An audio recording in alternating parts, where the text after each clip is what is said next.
The FA Cup semi-finals are finally here. We got some incredible matches that are going to be played. The first match is going to be Crystal Palace versus Aston Villa. And then the second one that we got going on is Nottingham Forest versus Manchester City. Now anyone could come out with a win in those matches, so let's get straight into it. We're going to talk a little bit about it.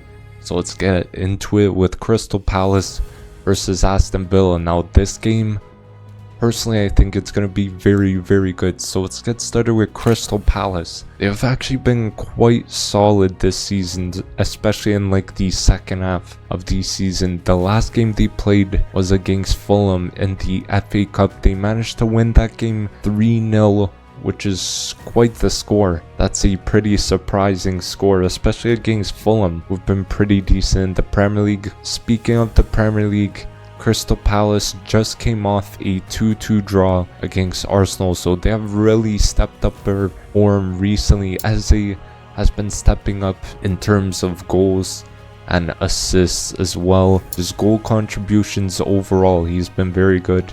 He's been scoring and assisting almost every single game, and I've spoken so many times about Ismaila Sarr. He has been such a good signing for Crystal Palace, and Mateta is another player who is now back, and he has been bagging this season. This season alone, he has 33 matches played, 14 goals and 2 assists, so I believe he's almost matched last season's goal total. It's incredible. He has been such a important player in terms of getting goals for Crystal Palace. Oliver Glasner has done a fantastic job. He's been great ever since he joined as the new manager. Now Palace have had a fairly easy run in the FA Cup as well, so Villa is going to be a challenge for Crystal Palace. Now moving on to Aston Villa, they have been doing quite well this season. In all competitions, they have been doing very good. Last game in the FA Cup, they played Preston and they won 3-0.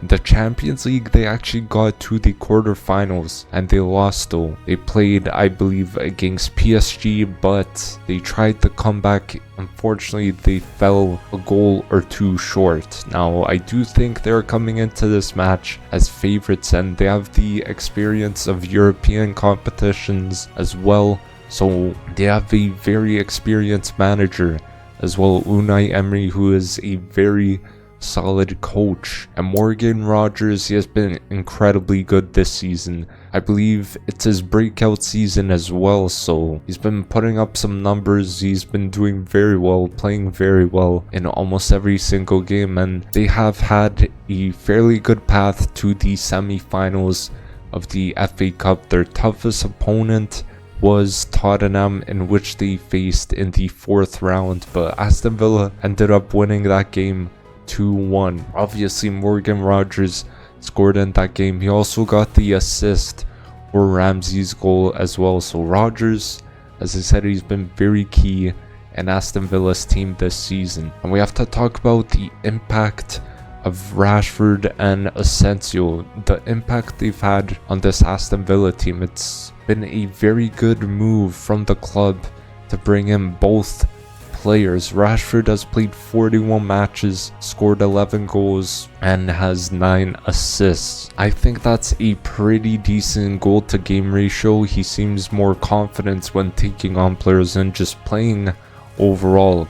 He seems like a more confident player. Asensio has been fantastic in terms of both creating chances and also getting goals. He's usually a player who loves to free roam around the pitch. Usually I see him moving around the central areas, but this season he has 32 games played, 10 goals and 5 assists, which is pretty decent for like a central midfielder or like a right winger. And my prediction for this game is going to be a 2-1 win for Aston Villa. Moving on to Nottingham Forest versus Manchester City. This game is going to be probably the biggest one out of these two. I'm very excited to watch this one. So let's get started with Nottingham Forest. They've been doing very well this season. In the Premier League, they have been quite surprising as well. Currently, they are sat in 4th place, and it's super tough because the gap between like 3rd and like 7th is literally 2 or 3 points in the Premier League. But currently their path to the semi-finals, it's been a little bit crazy.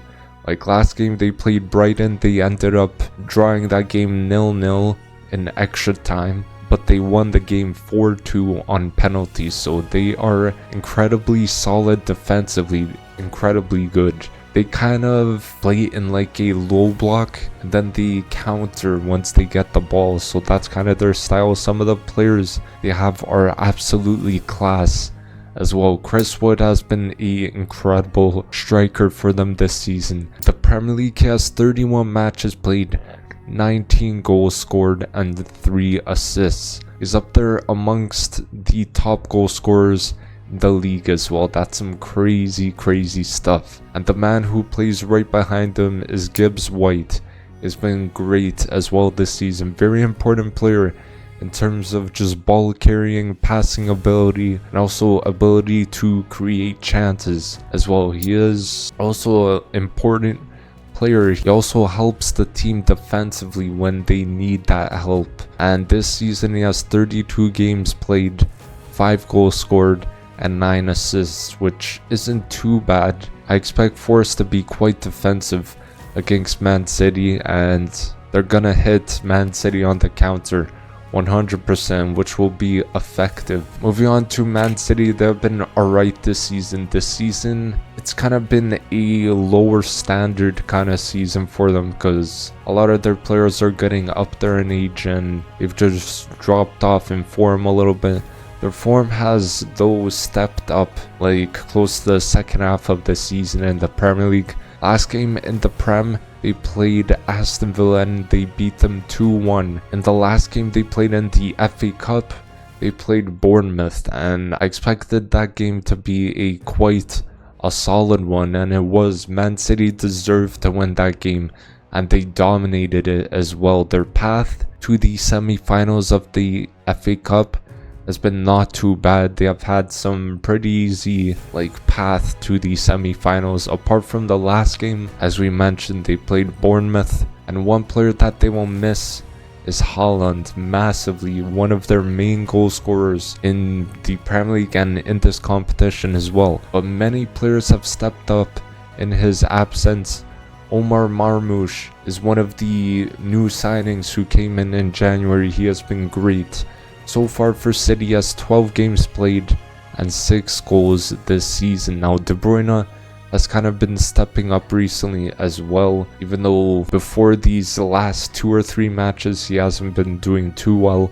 Doku has been super clutch for them as well in the past few games, getting the goals needed, and City seem to be playing a lot better football now than the first half of this season. So this game's gonna be quite tough, but I see it being a 1-1 draw between the two. So thank you guys for watching. Hopefully you did enjoy the video. Don't forget to drop a like, comment down below your predictions for these 2 semi-final matches, and I will make sure to check them out. Don't forget to subscribe as well, and I'll see you guys in the next video.